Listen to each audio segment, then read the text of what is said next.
I didn't plan to start a war with a gated golf community.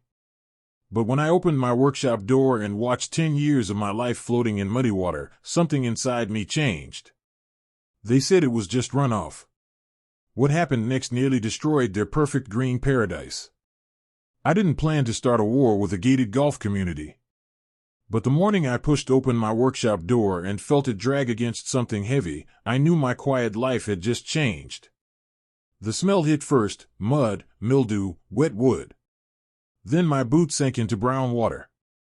10 years of my life floated in silence. The water was ankle deep and perfectly still, like it had been waiting for me. My table saw stood in the middle of the room like a monument to bad luck, its cast iron top already blooming orange. Plastic bins had tipped, hand tools bobbing like debris after a storm. Lumber I'd been curing for months had swollen and twisted, the grain split open like it had given up. That shop wasn't just a building. My dad built it in the late 70s, back when this land was nothing but pasture and promise. It's where he taught me how to square a board and sharpen a chisel. It's where I learned that if something breaks, you fix it. I stood there listening to the faint lapping of water against metal legs, trying to convince myself it was a burst pipe or a freak storm.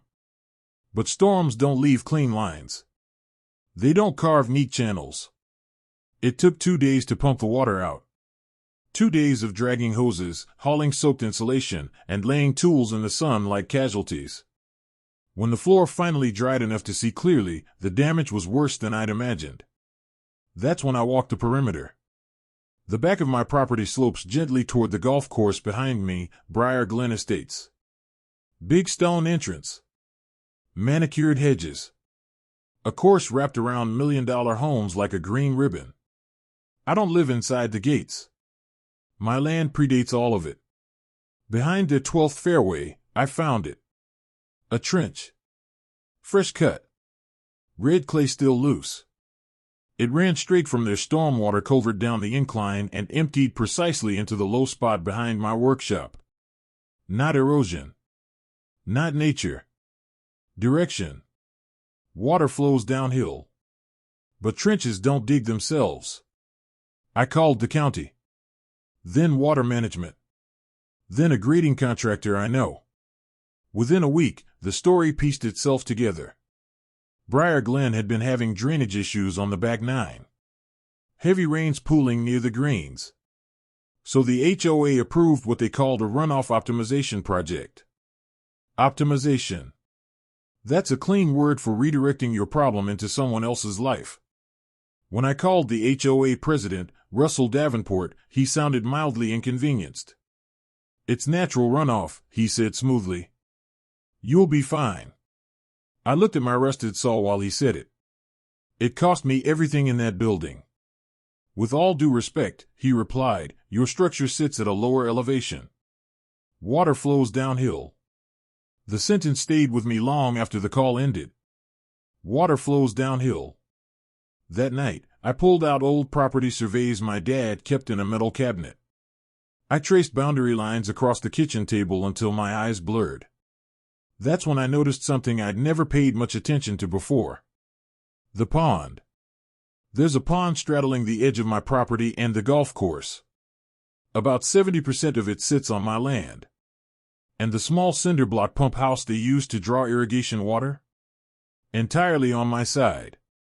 Decades ago, when the developers first came through, they asked my dad if they could draw water from it. It was a handshake agreement. No paperwork. Just neighborly goodwill. By 2 a.m, I was reading about easements and prescriptive rights. By the end of the week, the county records confirmed it.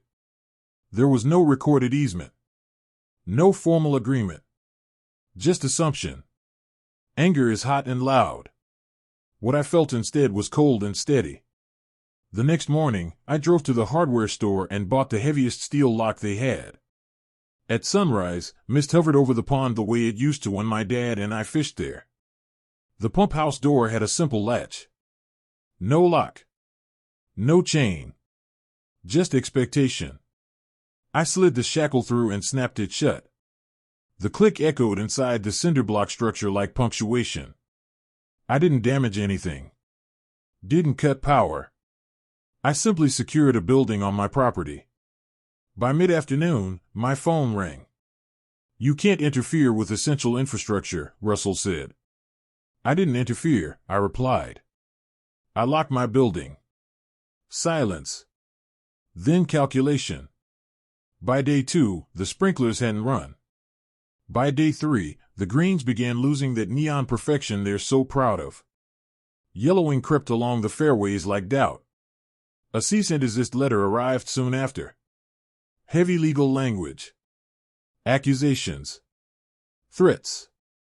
I hired a local land use attorney named Carla Ruiz.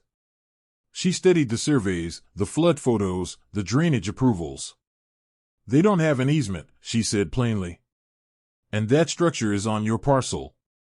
You're within your rights." So we responded. Our letter included a detailed invoice for our workshop damage, photos, replacement costs, contractor estimates. It itemized years of estimated commercial water usage. It requested drainage remediation and compensation.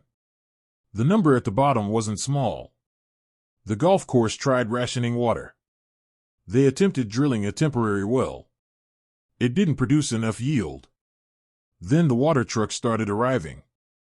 Huge stainless tankers rumbling through their polished entrance, hoses snaking across cart paths. Members in pressed polos stood watching hired drivers spray what used to flow freely. I'd be lying if I said there wasn't satisfaction in that. But there were nights I lay awake wondering if I'd let pride take the wheel. Then they invited me to an emergency HOA meeting. The clubhouse smelled like lemon cleaner and money. Russell stood at the front, jaw tight. When they opened the floor, he gestured toward me. "Nathan has concerns," he said. "I don't have concerns," I replied. "I have damage." I described walking into my flooded shop. I passed around photos, warped lumber, rusted tools, waterline staining cedar walls. A homeowner raised her hand. Why weren't adjacent property owners informed before altering runoff? Russell answered with policy language. "That's not what she asked," I said quietly. The room shifted. Another man asked, "Is the pump house actually on his land?" A pause. "The structure predates current survey interpretations," Russell said carefully. Which meant yes. 3 months of hauling water is expensive. Membership refunds are expensive. Reputation damage is expensive. Fixing my workshop started looking cheaper. We met in a neutral office downtown. Lawyers, accountants, binders thick with invoices. They offered to fund reconstruction at fair market value. Replacement value, I corrected. They agreed to redesign the drainage system. Engineers would ensure no runoff diverted onto my property again. And the pond, their attorney asked. "A formal lease," I said. 25 years.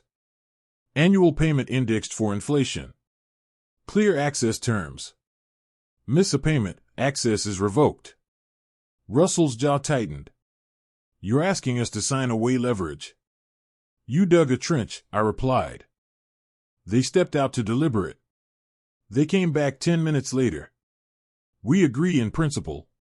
Construction began within weeks. The old workshop came down board by board.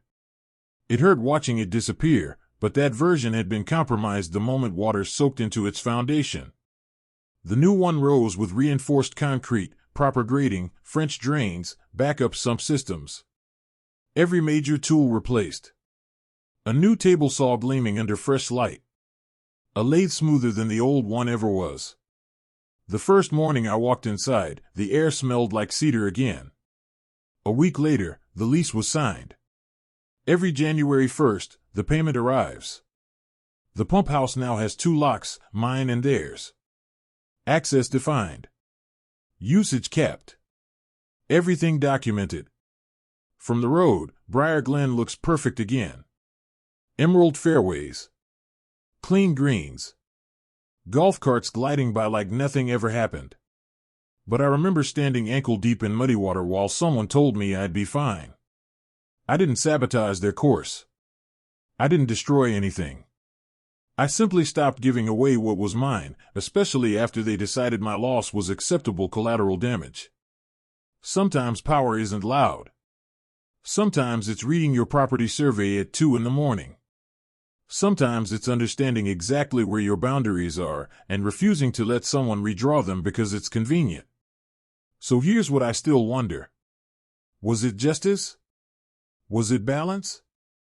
Or did pride push it further than it needed to go? If you were standing in that water, watching your livelihood rust so someone else could have greener grass, what would you have done? Because I didn't turn their golf course into a swamp. I just let gravity do what they said it always does. Water flows downhill. And eventually, so does leverage.